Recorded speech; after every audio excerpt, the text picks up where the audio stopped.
नमस्ते। स्वागत है आपका मेरे चैनल पे। और आज मैं आपको एक कहानी सुनाने आया हूँ।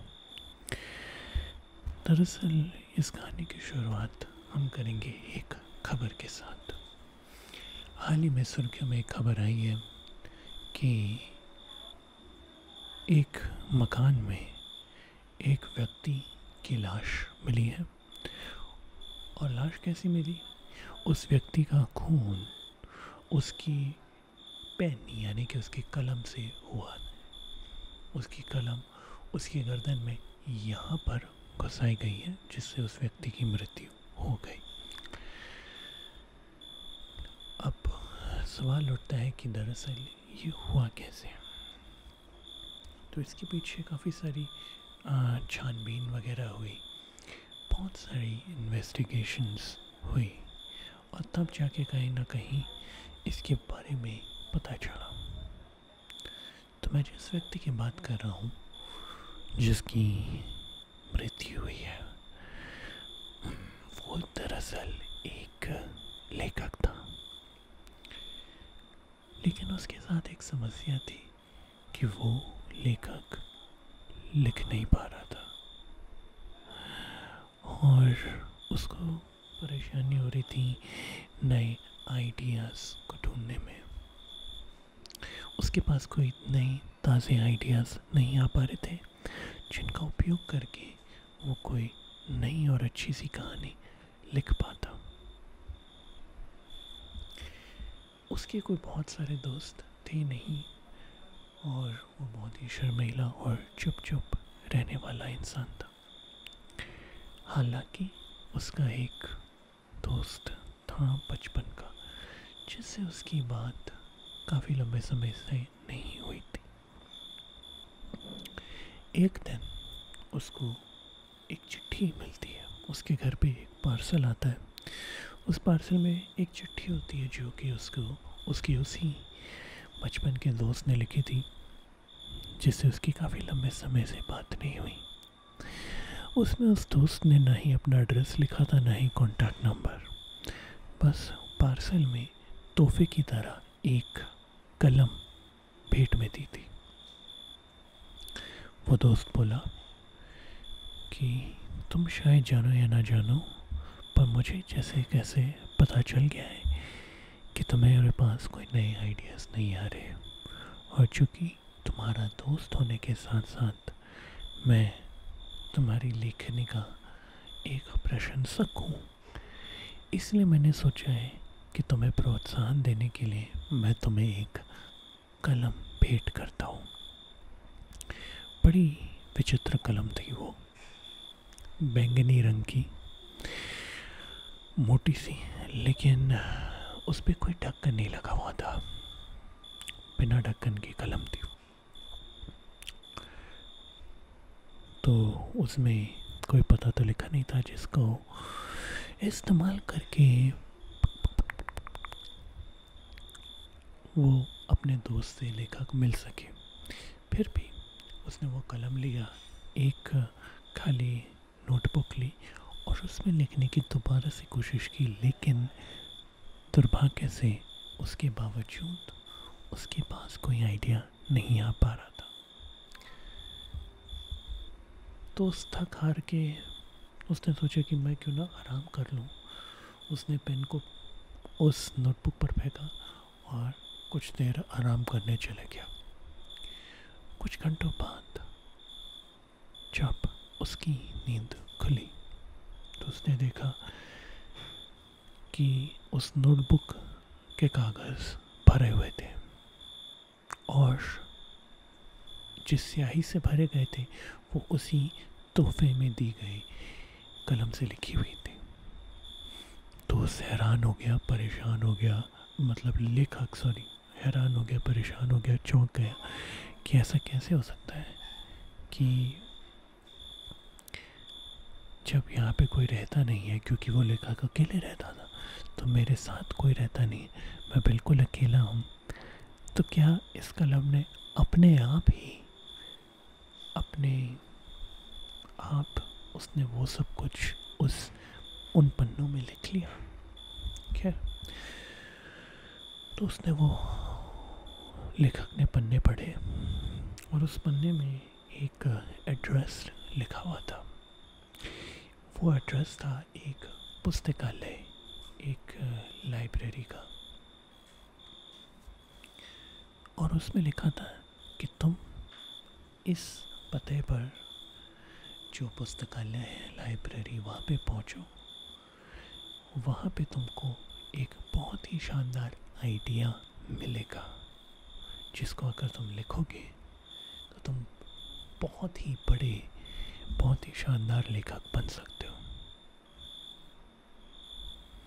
लेखक की दिलचस्पी बढ़ी और वो तुरंत उसने फैसला किया उस जगह, उस पते पे पहुंचने का जहाँ पे वो सो कॉल्ड पुस्तकालय मौजूद थी।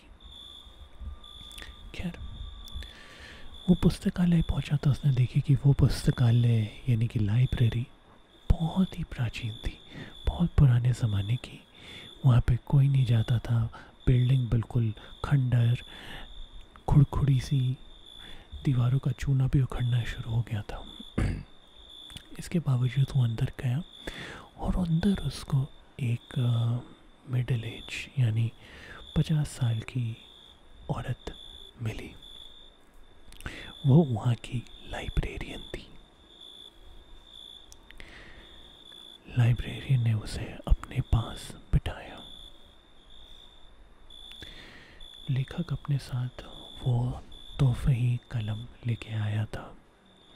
उसने उस लाइब्रेरियन से पूछा कि क्या आपको पता है कि मेरा कलम अपने आप उसने लिखकर मुझे यहाँ के बारे में बताया। क्या आप जान सकते हो कि ऐसा क्यों हुआ?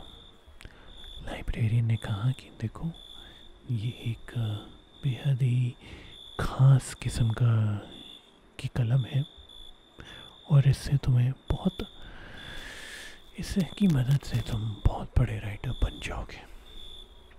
लाइब्रेरियन ने उसके सामने एक पन्ना रखा और उसको कहा कि अब तुम्हारे मन में चाहे कोई चीज़ आए या ना आए, तुम लिखना शुरू करो।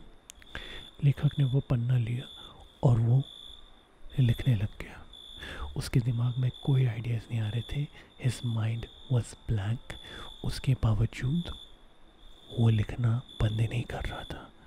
लिखता गया, कई घंटे बीत गए और लिख लिख के उसने एक किताब लिख डाली।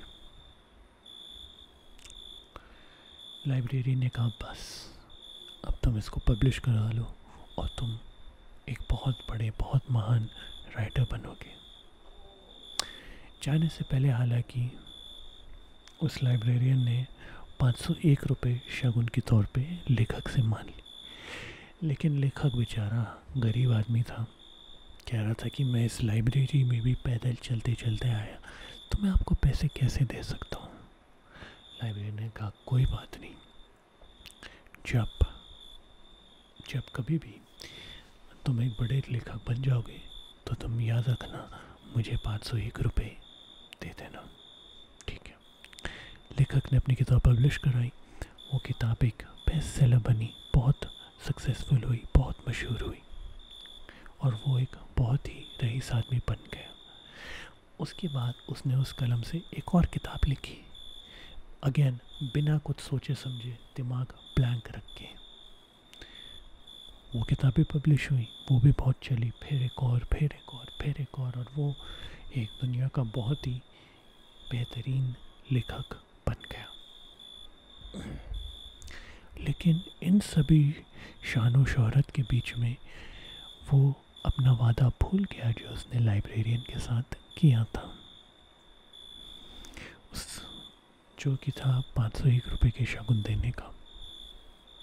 उसने कहा, छोड़ो, क्या देना, नहीं दूंगा तो क्या उखड़ जाएगा मेरा। लेकिन फिर एक दिन उसके घर में एक चिट्ठी आती है। चिट्ठी में लिखा हुआ है कि आपको अर्जेंट एक एड्रेस पे आना है। वो चिट्ठी दरअसल एक FIR थी और उसको पुलिस स्टेशन पे बुलाया था। और वो पुलिस स्टेशन कोइंसिडेंटली वहीं स्थित था जहाँ पे किसी ज़माने में वो लाइब्रेरी पुरानी हुआ करती थी। खैर लेखक ने इस बात पे बड़ा ध्यान नहीं दिया और वो चल दिया। लेखक को अपने अंदर बड़ा एतबार था कि जो भी हो, कुछ भी हो जाए, मेरा कोई कुछ नहीं बिगाड़ सकता। और यही माइंडसेट लेके वो थाने पहुंच गया। थाने में उसके खिलाफ़ कंप्लेंट इस वजह से थी कि किसी लेखक ने उसके खिलाफ़ केस किया था कि इस लेखक ने जितनी भी किताबें लिखी है वो सारी की सारी उसने किसी दूसरे राइटर से चोरी की है। लेखक ने कहा कि क्या बकवास बात कर रहे हो, ये सारी किताबें मैंने खुद लिखी है।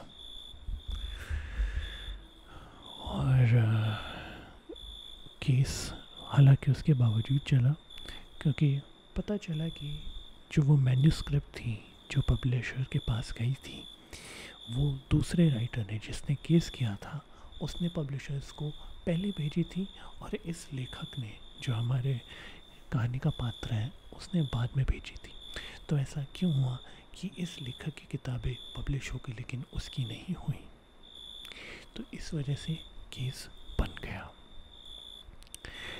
लेखक डर गया हमारा, और डर में उसने बोला कि दरअसल मेरा जितना भी काम है, मेरा जितना भी कुछ मैंने लिखा है, वो सब मैंने मेरी लकी पेन की बदौलत लिखा है। अगर मेरे पास लकी पेन नहीं होता तो मैं इतना कुछ बढ़िया बढ़िया नहीं लिख पाता।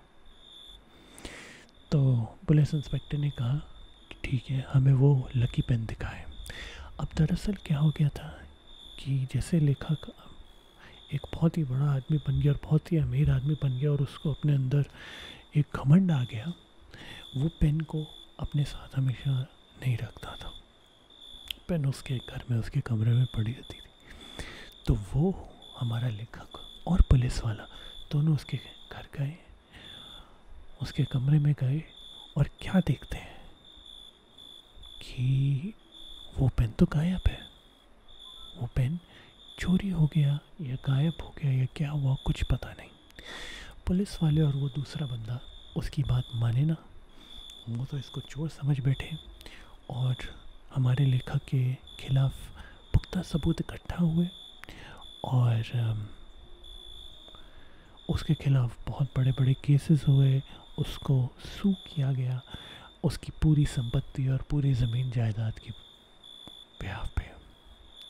और हमारा लेखक जो कभी किसी से, जो गरीब से रईस बना था, दोबारा गरीब बन गया, और वो डिप्रेस रहने लगा, शराब पीना, नशे करना, वो इन सारे कामों में लग गया। और फिर एक दिन दोबारा उसके घर में एक पार्सल आता है, और ये पार्सल उसी दोस्त का था जिसने उसे कलम दी थी। लेकिन इस बार पार्सल में कलम नहीं, बल्कि उस कलम का ढक्कन था, जो कि उसे उस वक्त नहीं मिला था। और दोस्त ने कहा, उस चिट्ठी में लिखा था कि ये तुम्हारे किए की सज़ा है, तुमने शगुन के पैसे नहीं दिए 501, इसलिए तुम अब बर्बाद हो गए हो। लेकिन तुम्हारे पास मौका है, अगर तुम अपने पापों का प्रायश्चित करना चाहते हो तो इस बार उसने अपना एड्रेस लिखा था कि तुम इस एड्रेस पे पहुंच जाओ और मुझसे मिल लो। लेखक गुस्से में था, नशे में धुत, वो दोस्त के यहाँ पहुंच गया। अगेन क्या देखता है कि दोस्त का घर जो है वो एक खंडर है। अगेन दीवारें खुड़खुड़ी, चूना उखड़ रहा है, पता नहीं जैसे कि कितने हज़ारों साल पुराना मकान है। लेकिन हमारे लेखक गए और वहाँ पे उनको उसके वो बचपन के दोस्त मिले। हमारे लेखक इतने गुस्से में थे कि उन्होंने अपने दोस्त को ऐसे कॉलर से पकड़ लिया। दोस्त ने कहा कि ये सब करने का कोई फ़ायदा नहीं है, तुम 501 रुपये दो। हमारे लेखक ने कहा तुम भाड़ में जाओ, मैं तुम्हें 500 क्या, मैं 5 रुपये नहीं देता। और तभी अचानक से लेखक क्या देखता है कि उसका दोस्त उस पुरानी लाइब्रेरियन जो औरत थी उसमें ट्रांसफॉर्म हो जाता है और कहता है बस यही तुमसे गलती हो गई। और फिर हमारा लेखक पागलपन में उस औरत को मारने जाता है, लेकिन फिर पीछे से कोई उसके गले पे उस कलम से हमला कर देता है। और वो जब पीछे मुड़ के देखता है तो वो क्या देखता है कि कलम से हमला करने वाला तो दोस्त की शक्ल का था। लेखक को कुछ समझ नहीं आता है और इस नासमझी में वो अपने प्राण त्याग देता है। अब ये कहानी आपको और मुझे पता है, लेकिन ये कहानी पुलिस को नहीं पता। पुलिस आज भी उस लेखक के हत्यारों की तलाश में है, लेकिन जब पुलिस ने रिकॉर्ड निकाले तो देखा कि उसका दोस्त तो दरअसल उसी दिन मर गया था जिस दिन उसने अपने लेखक दोस्त को वो कलम गिफ्ट में भेजा था। और जहाँ तक बात है उस 50 साल पुरानी लाइब्रेरियन के बारे में, तो पता चला कि उसकी मृत्यु तो अंग्रेज़ों के ज़माने में ही हो गई थी। तो अब आप सोचिए कि क्या हुआ होगा।